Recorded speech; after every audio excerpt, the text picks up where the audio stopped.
Good morning, Nerd Fam, and welcome to fabulous Las Vegas, Nevada, where it's quite a sizzling day, and that's not just because of the temps outside. We're here on day one of Workato, World of Workato, and my name is Savannah Peterson, joined with Rob Strechay to bring you all the fun 2 days of Power Pack coverage. Rob, it's great to be back in Las Vegas with you. It is. It's been a while. It's been about as long as it goes for us. It is. Yeah, but I think this is great, and I think, like you said, a lot of the energy in the room just came from the keynotes. I think there's just a lot of energy about simplification and working with AI versus just building AI, and I think that was really a key that I'm really got me excited about what was going on, and definitely got the audience excited.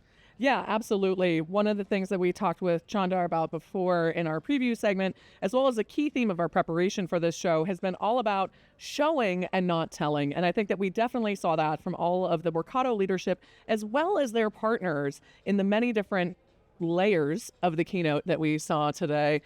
I was most excited personally, and I'm curious to hear what you say, but I'm really excited about what they've done with their Agentic program and even how they've branded it. They're calling agents Genies, which I kind of love, and they have a portfolio of 28 Genies here that span across IT, HR, new hire onboarding, and lots of fun things.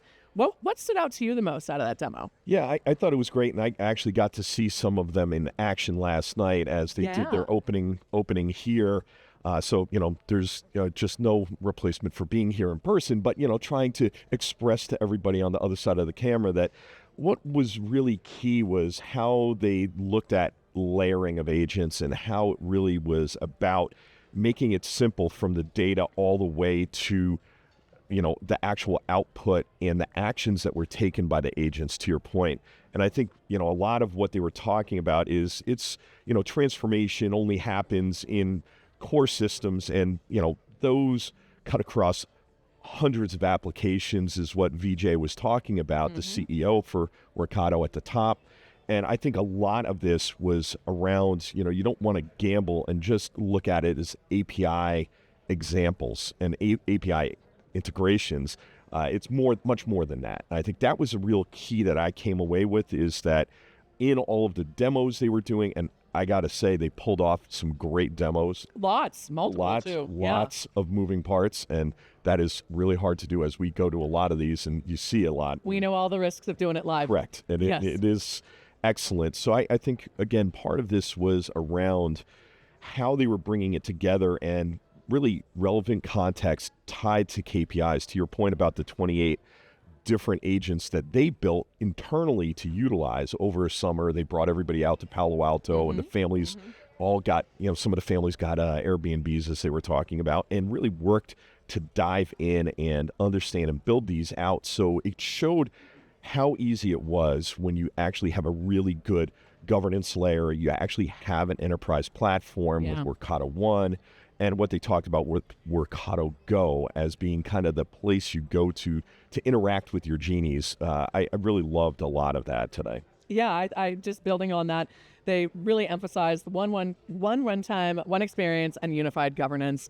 I think that's one of the benefit of the platform players as we evolve into this next era of agentic. Something else I thought was really intriguing is they've done 700 feature updates over the last year. You can tell how quick their speed of innovation and deployment is. They had Steven from Samsara on there, one of the partners and one of their community members, talking about the experience that they had first with the IT Genie as a bit of as a gateway into the rest of the Genie family. But it was amazing to hear him discuss how they were able to achieve results, actually doubling their performance in just a couple weeks. Now, when people think about our last 3 years with AI, sure, there's been some MVPs. We see a lot of folks drinking their own champagne, but we haven't exactly seen a ton of deployment and use cases at scale out in the wild. And I'm very excited about all of our guests this week, because I think we're going to be hearing a lot more about that specifically. I think they're also thinking about, to your point about APIs, about MCP, they're thinking about how all the tools and all the data that these companies already have are going to come together to provide the best experience and the most utility for these Genies. There's one thing that also came up on stage that I really want to bring up, and that was that the notion that that no one at Workato is going to lose their job as a result of Agentic or as a result of these Genies. Now, we just saw Atlassian lay off 150 employees due to AI, directly attributed to the CEO earlier this week. Pretty wild story.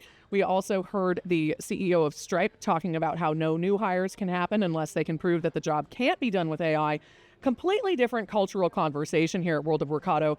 And I think that that's really important. You can tell that the team here is not trying to reduce the potential and capacity of their humans on the team necessarily. They're trying to really augment that and make them superheroes that can effectively do their jobs more creatively and strategically and help their customers, rather than having to worry about some of the mundane tasks that these Genies can take over. So very different tone here on the ground in Vegas than I've heard at some of the other shows. Would you agree? Yeah, I agree. I think that they get it. I think that part of it is they use it so embedded in not only in their culture, but in the fabric of how they work as well. And I think that's a big piece of what they're looking for.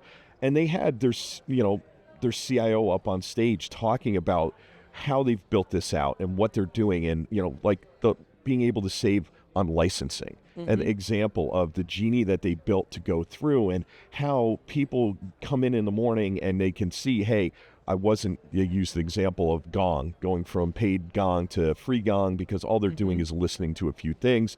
Also, hey, from a Salesforce licensing perspective that we all know, if you're just going in and running reports, there can be better ways to do that. Yeah. So you see them talking to their data and being able to do that, which is stuff you would still have to do. But it's very ROI-driven and KPI-driven versus being, hey, this is somebody's job. And I think this was, to your point about enhancement, great point. It also looked at and said, hey, we're going to add Grammarly. So it was the agents were there to be assistive and not to be replacing, and really understood what the people do to make them better with their work and how they went about things. That was key to me. And also I loved the carrot at the end of, hey, I think it was like $1,700 in licensing fees that they saved, over $1,700.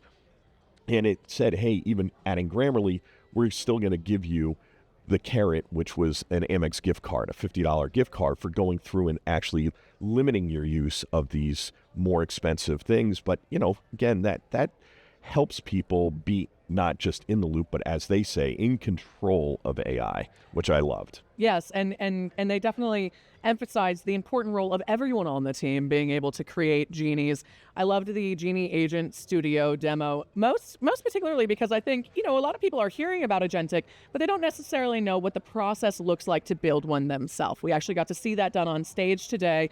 We got to see the demo in natural language, literally just writing out the job description for the Genie the same way you would write out a job description for a human being. And as I said, these Genies are really just like genius junior employees. They're great and they're full of ideas and can run well if they're trained right. However, they do need that human in the loop, and they need people to be able to help them out. So I thought it was very cool to see just how easy it is to build a Genie. And I don't know about you, but it got me thinking about the types of things that I would love to have Workato Genies doing for me. Yeah, I think it was really, I just love their focus on KPI results and outcomes for all of the Genies to that point, and the fact that it was ROI, it was around lowering your total cost of ownership. To the Samsara example, they showed at the end there the stack modernization, and I think that was another big theme that we'll be talking about, is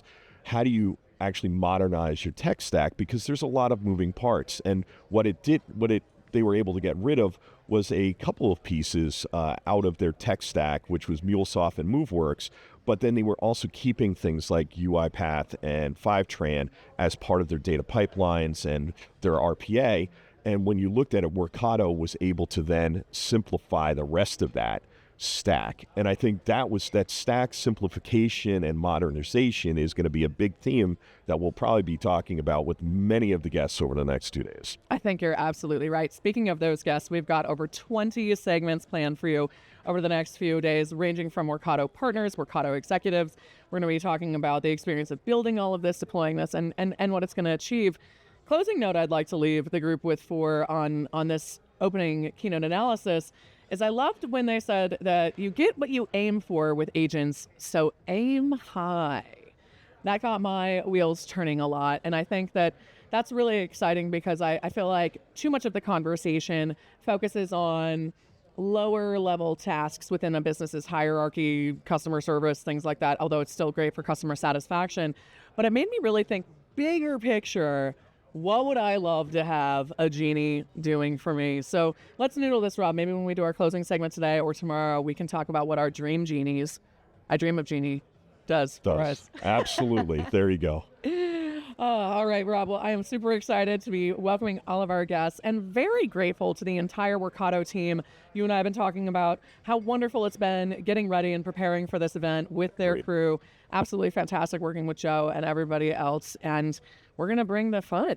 Absolutely. I think the knowledge, the fun, and how it all comes together for these people who are there watching live on both LinkedIn and on our channels, it's great.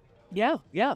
And don't worry, folks, you don't have to rub a little Genie lamp today. You can just keep it locked in here on thecube.net or on our LinkedIn Live for all of our coverage here at World of Workato in Las Vegas, Nevada. My name's Savannah Peterson. You're watching theCUBE, the leading source for enterprise tech news.